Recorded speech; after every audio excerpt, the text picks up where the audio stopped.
Buenas noches, que el Señor les bendiga. Vamos a comenzar orando, ¿qué les parece? Amén. Nos ponemos de pie un momento para darle gracias al Señor y para comenzar esta noche pidiendo la guía del Espíritu Santo, pidiéndole al Señor que nos ayude a comprender, como siempre pedimos, su palabra y traiga revelación, que no solo sea una palabra al intelecto, sino sea una revelación espiritual en nuestra vida. Amén.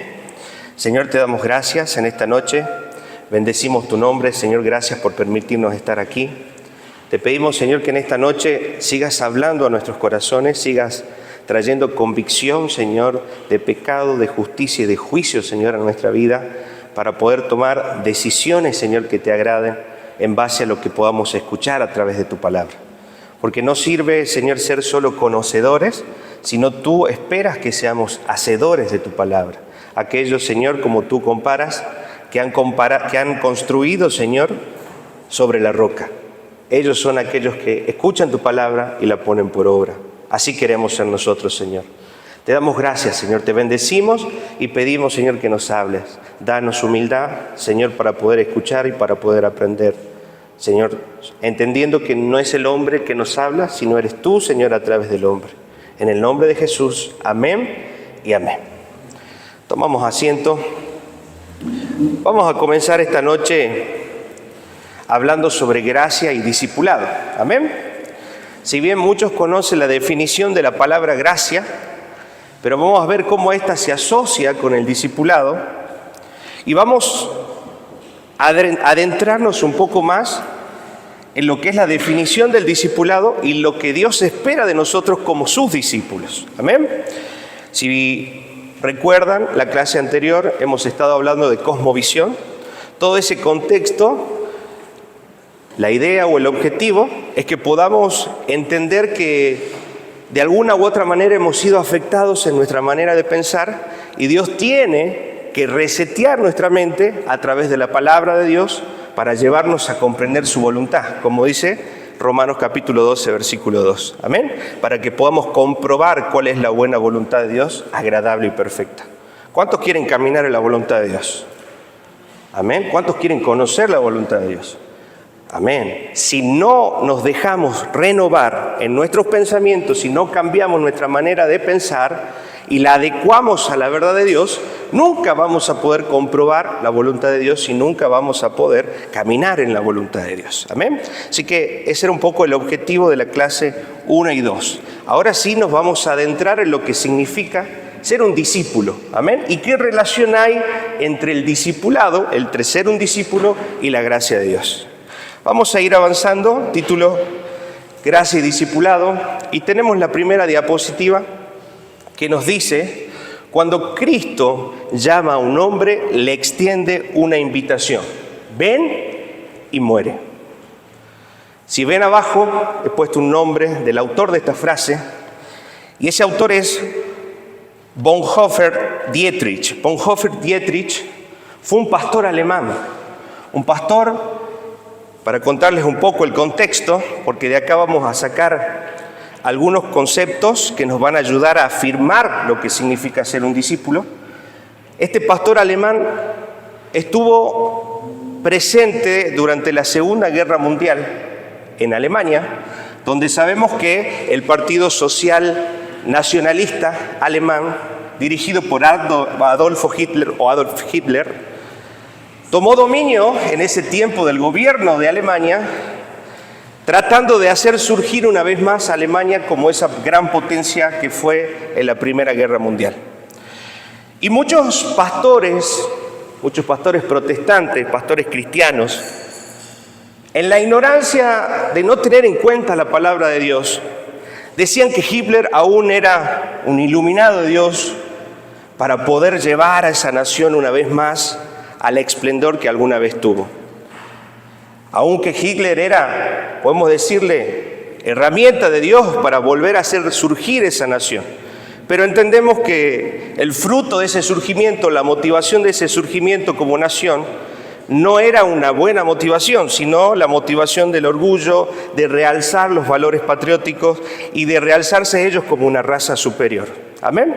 Y terminaron haciendo atrocidades humanas, como vemos el caso del pueblo de Israel, los judíos, terminaron matando más de 5 millones de judíos. ¿Sí? Se dice que alrededor de 5.000 personas por día morían dentro de los campos de concentración. Tremendo.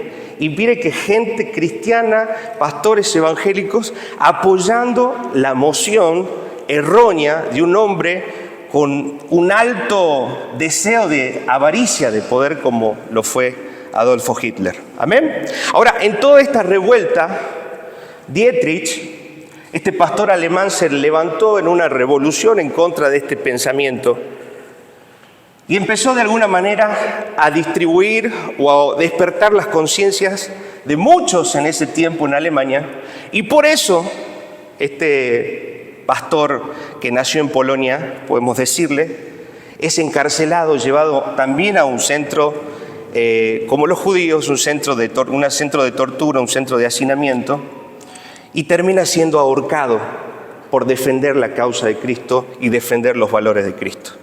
Por eso es la frase, cuando Cristo llama a un hombre, le extiende la invitación, ven y muere. Entender que esta frase no es solo una buena frase o una frase que suena bonita, sino realmente habla de una realidad espiritual en la cual debemos entender que nos introducimos cuando empezamos a ser discípulos o hijos del Señor. Amén. Si ven abajo, Mateo 16, por favor, si lo podemos poner, 24. Entonces Jesús dijo a sus discípulos, si alguno quiere venir en pos de mí, niéguese a sí mismo, tome su cruz y sígame. Entendemos entonces que el ser discípulo del Señor implica negarnos a nosotros mismos, negar nuestra propia vida, negar nuestra carne, negar nuestros deseos, negar el placer, negar todo lo que agrada o desagrada, mejor dicho, al Señor. Amén. Si alguno quiere venir en pos de mí, lo dice en una situación particular. Muchos seguían al Señor y había más de 12 discípulos. Y dentro de todos ellos, muchos lo seguían por sus milagros. Entonces, el Señor, de alguna manera, para tratar de filtrar quién era y realmente quién no era, hace esta declaración, y los que quedan después de eso son aquellos que van a ser fieles. Amén. Y el Señor también hoy nos dice, no podemos vivir el Evangelio de cualquier manera. No podemos vivir y ser o decir que somos discípulos del Señor si no aprendemos y tomamos la determinación de morir a nosotros mismos, morir a nuestra carne, negarnos cada día, tomar la cruz de Cristo. Tomar la cruz significa tomar el propósito. Propósito que vimos el primer día de clases, donde hablamos en Romanos 8:29. ¿Cuál es el primer propósito? Reflejar la imagen de Cristo. Ese es el primer propósito que tenemos como cristianos, el primer propósito que tenemos como discípulos del Señor. Amén. Ahora, qué trascendente esta frase, porque Él la termina haciendo vida en su propia carne. Él termina entregándose de alguna manera a esta causa de defender la verdad de Dios aunque le cueste la vida. Lo mismo nos tiene que pasar a nosotros. Yo les pregunto, ¿ustedes están dispuestos a entregar su vida por una verdad? ¿Por la causa del Evangelio? Porque si no están dispuestos a entregar su vida, probablemente abandonen en mitad del camino. Como le pasó a Pedro, por ejemplo, que cuando Cristo fue tomado y fue llevado preso, lo terminó negando 3 veces. Amén. Por eso, como cristianos, entendemos que seguir al Señor no es seguir una religión, sino es establecer valores y verdades absolutas en nuestra vida que nos van a llevar a tener una convicción en la manera en la que vamos a vivir, en la manera en la que vamos a pensar y en la manera en la que vamos a hacer las cosas. Amén. Toda nuestra vida debe ser cristocéntrica, toda nuestra vida debe ser dirigida por la voluntad de Dios a través de su palabra. Ahora, seguimos avanzando. Antes de comentar esta foto, permítanme decirle algo. Bonhoeffer Dietrich fue ejecutado, fue ahorcado 6 meses antes que la Segunda Guerra Mundial termine, antes que los aliados tomen posesión de Alemania y puedan traer justicia sobre esa nación. 6 meses antes. La guerra terminó en septiembre y Dietrich fue colgado en abril. Amén. Pero él tenía una convicción. Él defendía una verdad y él estaba seguro hacia dónde iba después de esta vida. Amén. Te pregunto hoy, ¿tenés la misma convicción? ¿Tenés la misma seguridad? ¿Cómo estás viviendo tu evangelio? Ahora les muestro esta foto porque me pareció interesante poder reflexionar sobre esto. Más de 50.000 cristianos asesinados en Nigeria los últimos 14 años. Y esta noticia es del 19 de abril de 2023. Gente que realmente entendió que el valor de la vida no se encontraba en lo terrenal. Gente que no negó su fe. Gente que prefirió morir y entregar su vida a causa de Cristo. Verdaderos mártires de la fe. Verdaderos hombres y mujeres que decidieron morir antes que negar sus convicciones y antes que negar a Cristo. De eso se trata ser un discípulo. De alguien que tiene una vida manejada por convicciones, regida por convicciones, no por emociones. Lamentablemente el mundo cristiano hoy está manejado por emociones. Se emocionan un momento, quieren servir, se emocionan un momento, quieren orar, se emocionan un momento, vienen a un evento, lloran, lagrimean, sienten la presencia del Señor, hermoso, pum para arriba, me voy a mi casa, una semana, 2 semanas, de vuelta al pozo, de vuelta al abismo, de vuelta a la angustia. Y Dios no quiere eso para su iglesia. Dios no quiere una iglesia que se mueva por emociones. Dios quiere una iglesia que se mueva por convicciones y que estén dispuestos a dar su vida por la causa de Cristo. Amén. Eso es lo que el Señor espera. Siguiente diapositiva, vemos también una iglesia totalmente quemada en Nigeria. Puse un versículo ahí, Mateo 16, capítulo 25 al 26. Y nos parece fuerte y tendría que ser, sí, nos tendría que parecer fuerte. Esto tiene que mover nuestro ser, esto tiene que llevarnos a reflexionar qué clase de evangelio estamos viviendo. Porque todo aquel que quiere salvar su vida, ¿qué dice? La perderá. Y todo aquel que pierda su vida por causa de mí, la hallará. ¿Cuántos quieren perder su vida por Cristo? Porque es ahí donde hallamos la verdadera vida, la verdadera libertad. Versículo 27.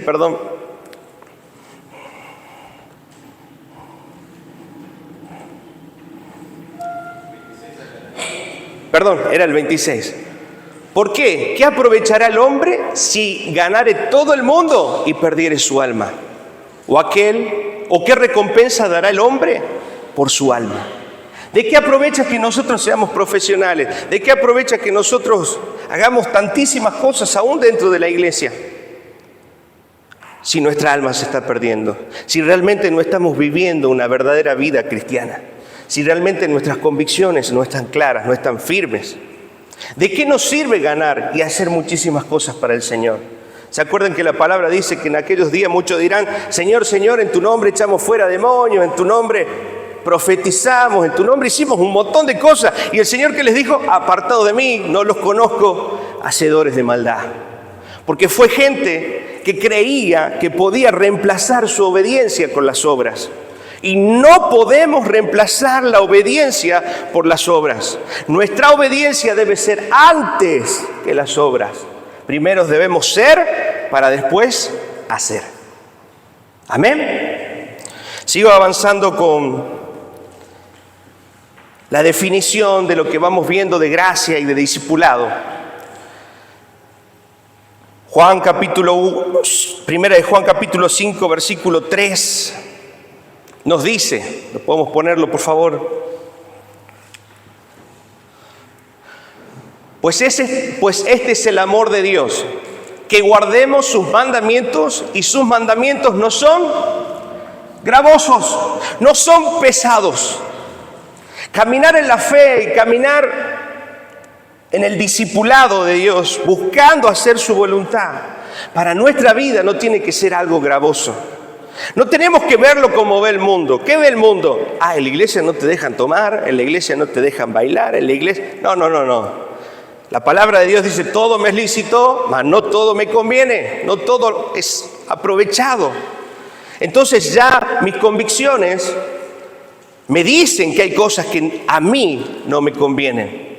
Y por agradar a mi Dios, elijo negarme a cosas que podría hacer, pero no las hago porque amo al Señor. Entonces ahora mi convicción no se basa en las prohibiciones del hombre, sino que mi convicción en Dios se basa en el amor que yo le tengo a Él y en entender que hay cosas que a Él no le agradan. ¿Y por qué le amo? Me voy a abstener de hacer ciertas cosas que sé que no están dentro de su voluntad. ¿Se dan cuenta? Que no son prohibiciones para nosotros. Es la forma en la que tenemos de demostrarles nuestro amor. Y esa es una de las formas en que tenemos que empezar a ver y a cambiar en la visión de lo que es vivir una vida cristiana.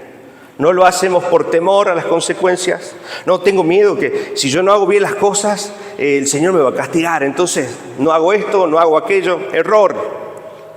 No lo tengo que hacer por temor tampoco. La verdadera motivación de nuestra obediencia es amar a Dios. Amén. Ahora sí empezamos en el temor. Yo creo que de alguna u otra forma empezamos temiendo a Dios, porque el temor de Dios es el principio de la sabiduría. Amén. Pero ese temor se va perfeccionando de manera tal que en la madurez de nuestro entendimiento empezamos a ver y a hacer porque amamos a Dios. Amén. ¿Está entendiendo? Ahora, seguimos con las diapositivas y arriba de este versículo hemos puesto una frase. Jesús no pide nada de nosotros sin darnos la fortaleza para realizarlo. Yo quiero que usted tenga esa convicción. Pero el Señor me está pidiendo que sea santo. ¿Y cómo hago? Porque yo tengo deseos todavía. ¿Y cómo hago si yo todavía me gusta hacer esto o hacer aquello? ¿Cómo hago? No se preocupe. Si el Señor nos está pidiendo santidad, es porque Él nos va a dar la fortaleza para pararnos en esa convicción y caminar en la santidad que Él espera de nosotros. Amén. No nos va a pedir cosas que no podamos cumplir. Todo lo que Él nos pide es porque Él nos va a fortalecer, porque no es nuestra fuerza, es el Espíritu de Dios poniendo y depositando en mi vida fortaleza y depositando convicción en mi vida para no volver atrás y seguir caminando en pos de la voluntad de Dios. Amén. Solo el hombre que sigue el mandamiento de Jesús decididamente y sin resistencia de ninguna especie, permite que su yugo se apoye sobre él, encuentra su carga fácil y bajo su suave presión recibe el poder. ¿Amén? ¿Para qué? Para preservar el camino correcto.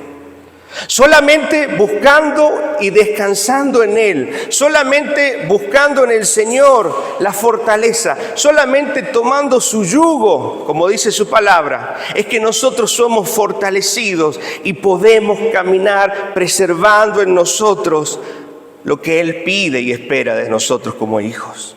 Amén. Filipenses capítulo 1, versículo 6.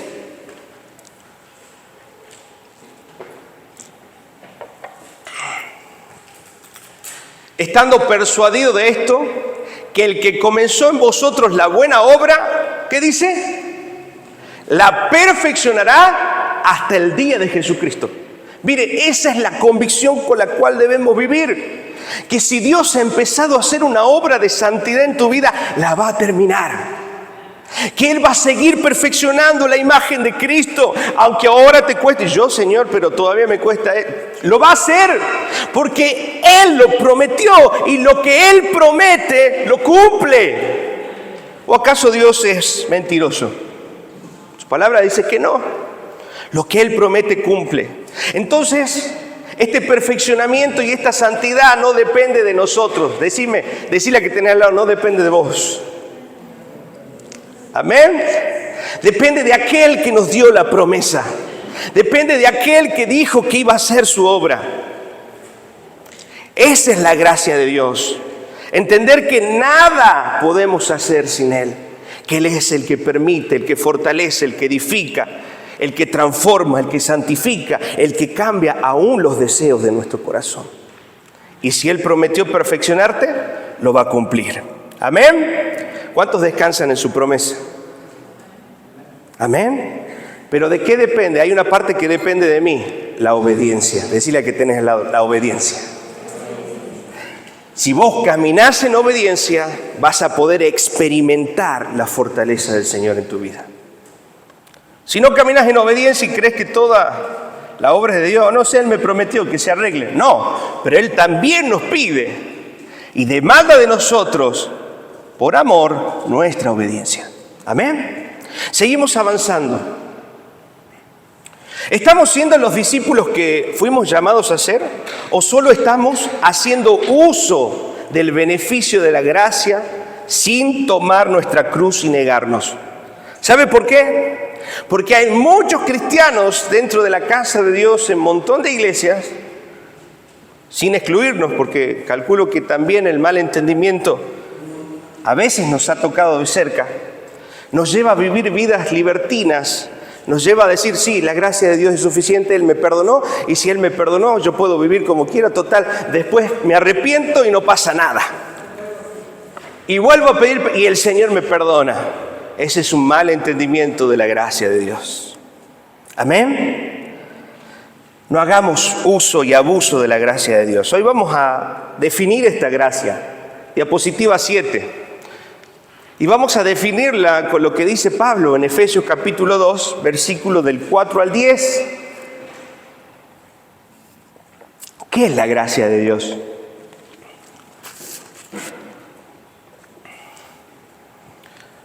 Pero Dios, que es rico en misericordia, por su gran amor con que nos amó, versículo 5, aún estando nosotros muertos en pecados, nos dio vida juntamente con Cristo. Por gracia sois salvos. Amén. ¿Por qué somos salvos? Por gracia sois salvos. Y lo pone entre paréntesis. Versículo 6. Y juntamente con Él nos resucitó. Y asimismo nos hizo sentar en lugares celestiales con Cristo Jesús. Versículo 7. Para mostrar en los siglos venideros las abundantes riquezas de su gracia en su bondad para con nosotros en Cristo Jesús. Versículo 8. Porque por gracia sois salvos. ¿Por medio de qué? De la fe. Ahí empieza a definir un poco. ¿Cómo se activa esa gracia sobre nosotros? A través de la fe. Y esto, lo dice ahí, no es de vosotros, pues es don. Es un regalo de Dios. La palabra don significa regalo. Entonces podemos ver que la gracia la define como un regalo de Dios que viene sobre nuestra vida a través de nuestra... ¿En quién? En Cristo Jesús. Amén. La fe en Cristo Jesús abre en nosotros la posibilidad de entrar en la gracia redentora de Jesucristo. ¿Me está entendiendo? En la gracia que no merecíamos, en ese regalo inmerecido, a través del cual encontramos remisión de pecados, encontramos redención, encontramos justificación, encontramos vida nueva, encontramos perdón. Amén. Solo a través de la fe en Cristo Jesús. Hemos definido entonces la gracia como un don de Dios dado a los hombres a través de nuestra fe en Cristo. Ahora, la gracia puede ser definida como las riquezas de Dios dadas a nosotros a expensas ¿de quién? Del sacrificio que Cristo hizo. De eso nos habla Pablo, que es lo que hemos leído en Efesios. Debajo puse la única razón por la que el cristianismo puede ofrecer el amor de Dios de forma incondicional es porque hubo una persona que pagó la deuda pendiente. Amén. Y esa es la redención. El concepto de redención viene de la esclavitud. Alguien que era redimido era alguien que había sido comprado a su amo y ahora empezó a ser parte de él, pertenencia de él. Lo que hizo el Señor en la cruz fue pagar el precio. Nosotros antes, Pablo nos define como esclavos del pecado. Amén. Pero una vez que Cristo pagó el precio en la cruz y nos redimió, pagó el precio, nos hizo esclavos de Él, pero por amor. La ley judía en ese entonces decía que un esclavo después de 7 años podía recuperar su libertad si era de parte del pueblo. Pero aquel esclavo que quería por amor quedarse con su amo, porque había recibido un buen trato, porque había sido bien, de alguna manera, remunerado, había sido respetado y aún dentro de esa casa había conseguido esposa, había formado una familia. Muchos esclavos no querían ser libres, sino que preferían ser esclavos por amor. Y esos somos nosotros. El Señor nos compró, nos sacó de la esclavitud del pecado y ahora somos esclavos de Cristo. Y no queremos nuestra libertad, entre paréntesis, queremos quedarnos por Él, con Él, por gratitud. ¿Amén? ¿Habrá alguien acá que quiera quedarse en Cristo por gratitud? Que decida ser esclavo de Él. Y sabe, hay algo tremendo en esta ley. Dice que aquellos esclavos que se quedaban en la casa del amo por gratitud podían tener herencia con los hijos. ¿Cuál es nuestra herencia? El reino de los cielos. Amén. Es tremendo el simbolismo que Dios nos enseña. Solo aquellos esclavos que se quedaban por amor tenían parte de la herencia y nosotros también la tenemos. Amén. ¿No lo llena de alegría esto? ¿No lo llena de esperanza decir, Señor, me quiero con vos? No quiero irme, quiero ser tu esclavo, quiero servirte, porque tú me has comprado, Señor. Amén. Gracias, Señor. Esa es la gracia manifestada. Pero ahora tenemos un problema dentro de la iglesia, que es que ha habido una mala comprensión de la gracia. Es decir, bueno, el Señor nos ha regalado su gracia es abundante, entonces yo puedo pecar deliberadamente, puedo hacer mi vida como yo vea, con tal, voy después y me arrepiento, no pasa nada, voy después y pido perdón. Algunos especulan también de decir, bueno, capaz que llegará el último día de mi vida y el Señor me dará la oportunidad de arrepentirme cuando me esté muriendo. Hasta en eso especulan. Es porque no han tenido un entendimiento de la gracia. Dietrich da una definición de esto y la define como la gracia barata. Vamos a ver qué es la gracia barata. Vamos a definirla hoy. Es la gracia que alcanza la justificación del pecado sin la justificación del pecador arrepentido que se aleja del pecado. O sea, que es aquel que entiende la gracia de Dios, toma y dice, bueno, el Señor me perdonó, el Señor ya está, Él se olvidó de lo que yo hice, pero no se arrepiente, sino que sigue pecando. Ese es un mal entendimiento de la gracia de Dios, una gracia barata. La gracia sola puede hacer todo, y eso es podemos decirlo como un postulado de esta gracia barata. La gracia sola puede hacer todo. Por lo tanto, todo puede seguir igual que antes. ¿Usted cree eso? ¡No! No hay forma de decir que soy un discípulo de Dios. No hay forma de decir que el Espíritu Santo de Dios habita en mí y seguir haciendo lo mismo que antes. ¿Sabe cuál es la evidencia de nuestra salvación? Los frutos del Espíritu. Que te apartes del pecado. Que busques el perdón de Dios en un arrepentimiento genuino. La palabra arrepentimiento significa metanoia, que es cambio de dirección, cambio de mente. Y en hebreo significa teyubá, que es volver al origen. Un verdadero arrepentimiento conlleva un cambio de actitud. No puedo seguir haciendo lo mismo. Ahora, ¿de dónde viene la fuerza para dejar de pecar? Del Señor. Y eso es lo que tenemos que entender todos, que la fuerza no es nuestra. que la fuerza no viene de nosotros, que la fuerza no viene de mi voluntad, no viene de mi capacidad, no viene de mi entendimiento. Las fuerzas son espirituales y las fuerzas vienen del Señor y de una convicción de su palabra en mi corazón. Amén. Aleluya. Entonces, teniendo este mal entendimiento, vivimos como el resto del mundo. Nos modelamos a seguir los estándares del mundo y no contemplamos la posibilidad de aspirar a vivir una vida diferente bajo la gracia, comparada con la vida que vivíamos antes bajo el pecado. Amén. O sea que una persona que haya entendido mal la gracia y esté viviendo la gracia barata, lo único que ha hecho es cambio ¿de qué? De religión. Porque en su corazón no hay una convicción. Amén. Esta es la gracia barata. Ahora, ¿por qué vivimos sin arrepentimiento? Porque la consideramos, hablando de la gracia, como un tesoro inacabable de la iglesia, dado a que malinterpretamos que el costo fue infinito, por lo tanto la posibilidad de gastarla también, ¿cómo es? Infinita. Y es así, vamos a ver qué dice Romanos capítulo 6, versículo 15. Justamente le preguntaban esto a Pablo, ¿será así? Como la gracia es infinita, yo puedo pecar la cantidad de veces que quiera, total, Dios me perdona. No. Y dice su palabra, ¿qué pues?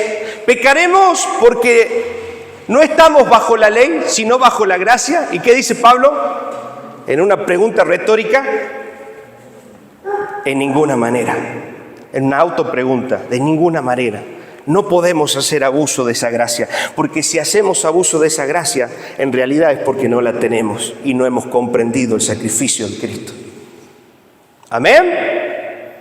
Muchos viven bajo este engaño. Muchos están en la iglesia creyendo que son salvos, pero están viviendo bajo esa gracia barata. Están viviendo bajo la convicción de que pueden seguir sus vidas sin hacer cambios, sin pedir al Señor la fortaleza para ser transformados. Ese no es el cristianismo que Dios espera. Ese no es el discípulo que Dios espera. Amén. Gracia barata. Vamos a seguir definiendo este concepto. Adoptamos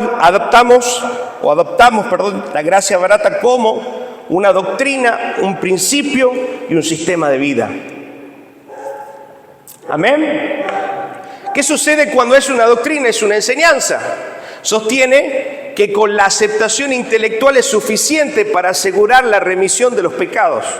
¿Eso creen algunos? Oh, yo entiendo, porque recibí a Cristo en Jesús, hice la oración de fe, ya soy salvo. Mentira.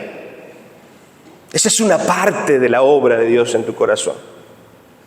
Pero ¿cómo se va a manifestar en su gracia en tu vida? A través de los frutos, como te dije. Esa va a ser la evidencia de que realmente sos salvo. Amén. Por más que haya hecho 10.000 veces la oración de fe, si en tu vida no hay frutos de arrepentimiento, si en tu vida no hay transformación, si en tu vida no hay cambios, déjame decirte que tenés que dudar de esa salvación. Amén. Fuerte lo que estoy diciendo hoy. Pero si no lo entendemos, vivimos engañados en una religión falsa, en una religión vacía, sin fundamento de lo que Dios espera. Amén. Tomamos esta gracia barata como un principio. La gracia barata equivale a una negación de la palabra viviente de Dios, es decir, la encarnación de la palabra de Dios. ¿Qué quiere decir?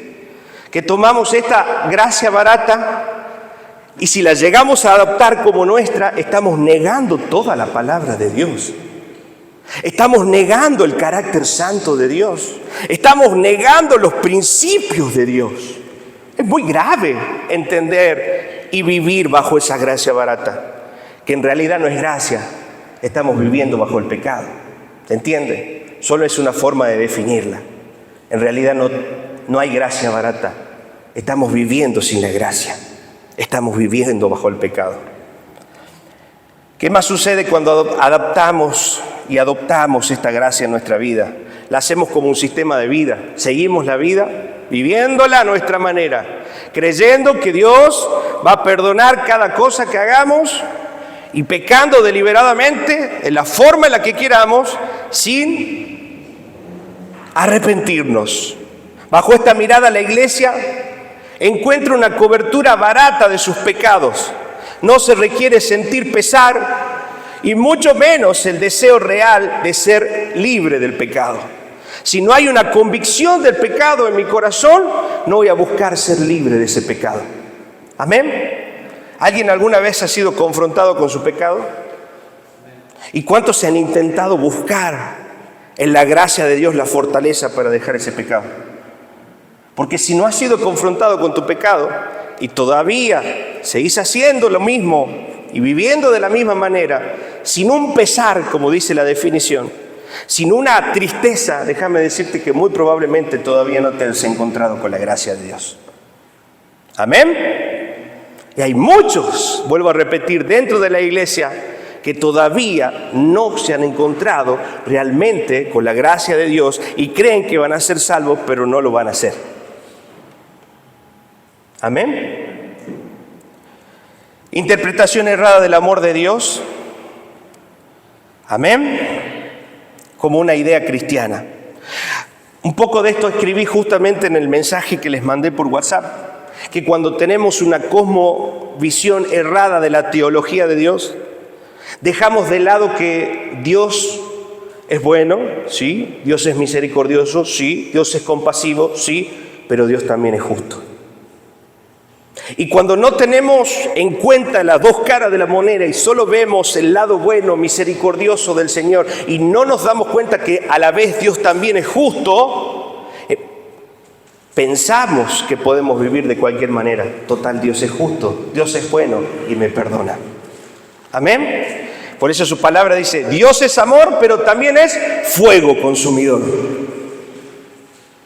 Dios es amor, pero también es fuego consumidor. Dios es misericordioso, pero también es un Dios de justicia que ejecuta su justicia. Porque ¿sabe por qué? Porque está en juego su honor. Usted y yo representamos al Señor.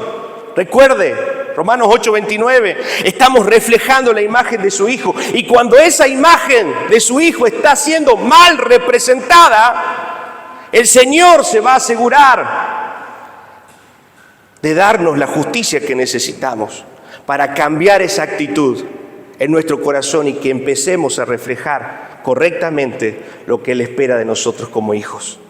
¿Amén? ¿Cuántos han sido disciplinados por el Señor? Con situaciones, con enfermedades, con consecuencias. Y esa disciplina no es el odio de Dios, ¿verdad? No, es el amor de Dios. Por eso dice su palabra que Dios al que ama disciplina y castiga al que toma por hijo. Amén, lo corrige. La disciplina de Dios es parte del carácter de su amor manifestado hacia nosotros. Así que cada vez que sea disciplinado, sepa que es una caricia de Dios, diciéndole, vos sos mío, no te apartes. Amén, recordándonos a quién tenemos que representar. Esa es la gracia de Dios. ¿Cuántos les dan gracias al Señor? Amén. Por su disciplina, por su corrección, por su amor. Gracias, Señor. Podemos definir entonces esta gracia barata como la predicación del perdón que no requiere arrepentimiento. ¿Sí? Y muchas veces hemos predicado de esa manera el Evangelio.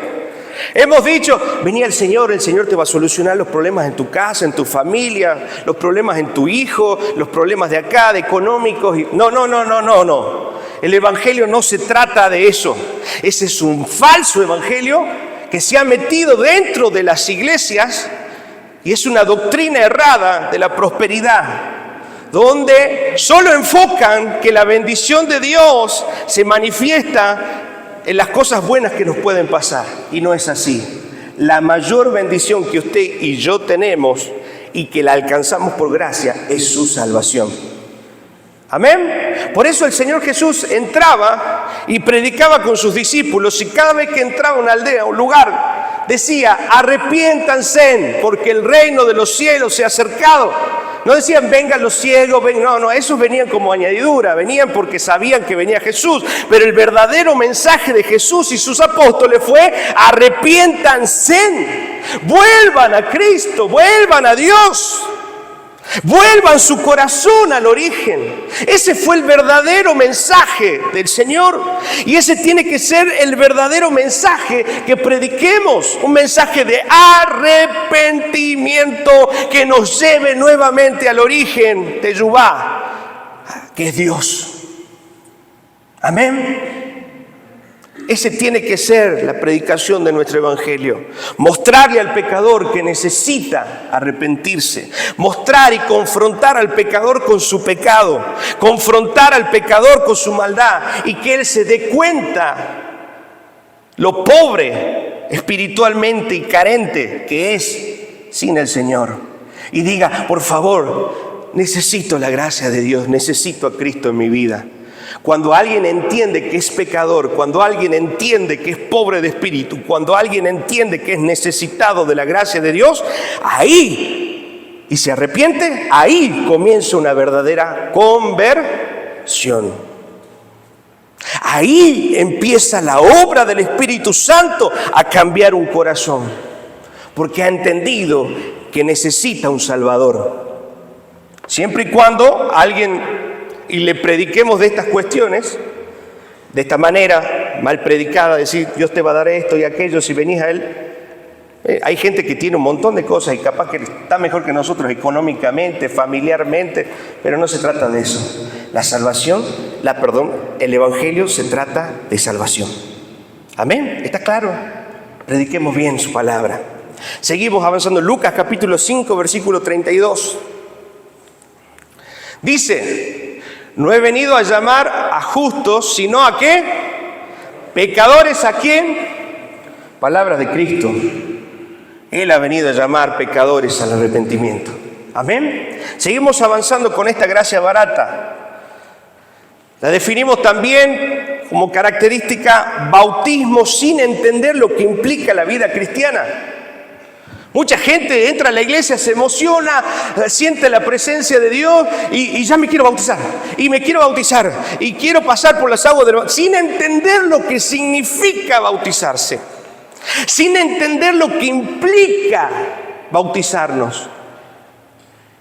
Miren lo que dice Romanos capítulo 6, versículo del 1 al 6.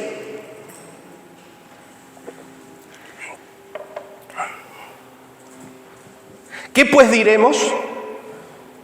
¿Perseveraremos en el pecado para que la gracia abunde? Versículo 2. En ninguna manera, porque los que hemos muerto al pecado, ¿cómo viviremos aún en él? ¿No les parece lógico a ustedes también? Si el Señor nos rescató del pecado, ¿cómo vamos a volver al pecado? Versículo 3. ¿O no sabéis que todos los que hemos sido bautizados en Cristo Jesús hemos sido bautizados en su muerte? Versículo 4. Porque somos sepultados juntamente con Él para muerte por un bautismo, a fin de que como Cristo resucitó de los muertos para la gloria del Padre, así también nosotros andemos en vida nueva. ¿Qué significa de eso? Que el bautismo representa la muerte de nuestra vieja naturaleza que queda simbólicamente sepultada en las aguas. Amén. Y cuando salimos de esas aguas representa la resurrección triunfante de Cristo y el poder resurrector del Señor manifestado en nosotros, dándonos una vida nueva. Y si tenemos una vida nueva, no vamos a volver atrás. Si hemos entendido el bautismo de Cristo como ese nuevo nacimiento que simboliza, no quiere decir que el bautismo tenga el poder, eso también aclaro, sino que simboliza este nuevo nacimiento, no voy a retroceder, voy a buscar agradar al Señor con todo mi corazón por la obra de salvación y vida que ha hecho en mí. Amén. ¿Me está entendiendo? Versículo 5. Porque si fuimos plantados juntamente con Él en la semejanza de su muerte, así también lo seremos en la de su resurrección. Versículo 6. Sabiendo esto, que nuestro viejo hombre fue crucificado juntamente con él, para que el cuerpo del pecado sea destruido, a fin de que no sirvamos, digan conmigo, más al pecado. No sirvamos, no seamos más esclavos del pecado. Porque cuando hablamos de servicio, en estos términos estamos hablando de esclavos. Ya el Señor te liberó, ya el Señor rompió tus cadenas. No vuelvas atrás. Decile al que tenés al lado, no vuelvas atrás. No vuelvas atrás. ¿Me está entendiendo? Qué profundo lo que Pablo trata de hacernos entender. Pero los que viven bajo esa gracia barata no comprenden lo que ha hecho el Señor a través de ese símbolo y en lo espiritual dentro de su vida. Por eso siguen viviendo de la misma manera en la que vivían antes. Otra característica de esta gracia barata es una comunión sin confesión. Mire qué importante la confesión de pecados. Delante del Señor, y en algunas situaciones cuando no podemos resolver, acercarnos a nuestros pastores y líderes espirituales para declarar cosas que nos están costando vencer y buscar maneras de seguir creciendo en la santidad de Dios. Amén. Mire lo que dice Proverbios capítulo 28, versículo 13. El que encubre su pecado, ¿qué dice?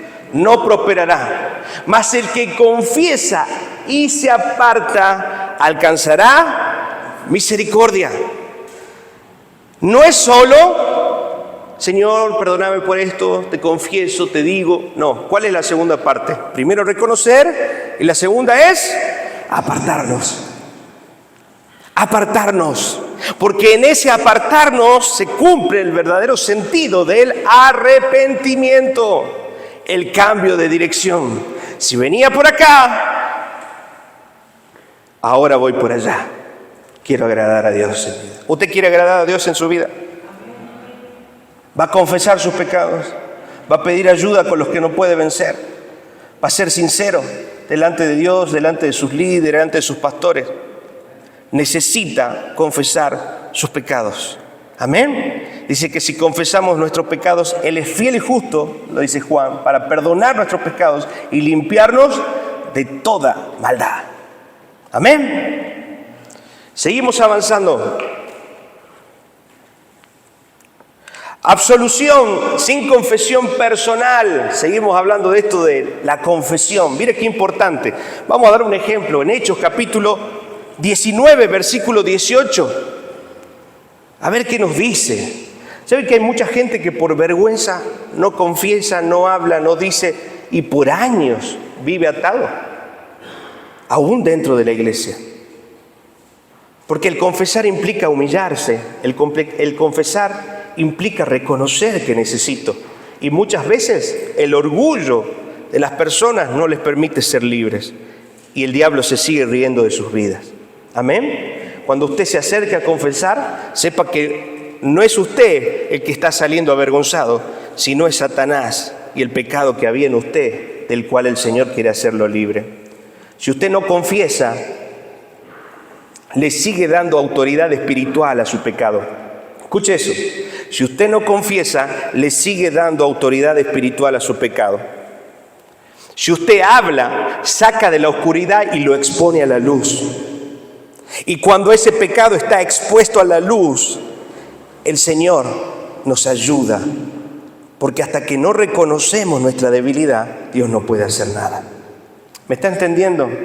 Por eso es necesario la confesión. Este ejemplo de Hechos capítulo 19 dice, y muchos de los que habían creído venían, ¿y qué hacían? Confesando y dando cuentas de sus hechos. Pastor, pero eso es violar mi intimidad. Pastor, pero eso es muy privado. No, hermano. ¿Queremos seguir al Señor? ¿Queremos caminar en la verdad de Dios? Tenemos que empezar a confesar, a hablar, a mostrar nuestra debilidad y sacarnos las caretas. ¿Quiere una verdadera conversión en su vida? Empiece a confesar. Amén. Versículo 19.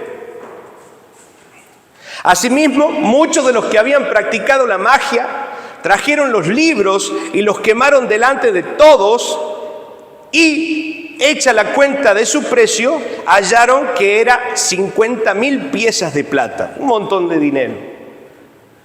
Pero voy a la acción. ¿Qué hicieron? Trajeron todos sus libros delante de todos y los quemaron. Otra vez, esa confesión fue acompañada de una acción. Dejar lo que estaban haciendo. Amén. Y volver al Señor. Exponer su maldad y volver al Señor. ¿Me está entendiendo? Si no hay eso, sigue viviendo en una gracia barata. Santiago capítulo 5, versículo 16. Santiago capítulo 5, versículo 16. Dice: confesad vuestras ofensas unos a otros y orad unos por otros para que seáis sanados. La oración eficaz del justo puede mucho. Eso quiere decir que la confesión a veces no es solo delante de Dios y del hermano, líder o pastor que nos va a ayudar a saber cómo lidiar con ese pecado y esa maldad, sino que la confesión a veces tenemos que hacerla delante de la persona que hemos ofendido. Amén. Y debemos acercarnos a esa persona y decirle: perdón, me confundí, me equivoqué, pequé contra vos, dije esto. Y ser puntual con lo que sabemos en lo que hemos errado. ¿Se entiende? Ahora, cuando ocurre esto de la sinceridad, de poder acercarnos, pedir perdón y confesar al otro su maldad, y los dos oramos, porque ahí dice, mire, confesad los unos a otros y orad los unos por los otros, ¿para qué? Para que sean sanados. Porque nuestra casa todavía sigue rota, nuestra familia, nuestras relaciones todavía siguen quebrantadas. Porque no tenemos la humildad de confesar lo que hemos hecho mal. Porque no tenemos la humildad de reconocer que hemos fallado. Y seguimos parados en el orgullo. En cambio, si hubiéramos tenido o tenemos ahora esta humildad a través de Cristo Jesús, podríamos resarcir y volver a edificar los vínculos que hemos roto por nuestros pecados. ¿Amén? ¿Me está entendiendo? Confesar y orar los unos por los otros. Si esto no sucede, si usted no confiesa su maldad, no reconoce sus equivocaciones, sigue viviendo en la gracia barata. Termina diciendo: gracia barata es la gracia sin la disciplina, sin la cruz, sin Jesucristo, viviente y encarnado. Amén. Voy a dejar hoy la clase acá, son las 9 de la noche. Y vamos a orar, ¿le parece? La próxima clase vamos a hablar de la gracia de alto costo, la gracia en la cual Dios realmente espera que vivamos. Pero me parece prudente hoy dejar este tiempo para reflexionar, orar. Obviamente usted, mientras va a su casa, a su hogar, piense en qué tipo de gracia ha estado viviendo y arrepiéntase delante del Señor. Busque ayuda. Busque realmente encontrarse con la verdad. Amén. Nos ponemos de pie y vamos a orar.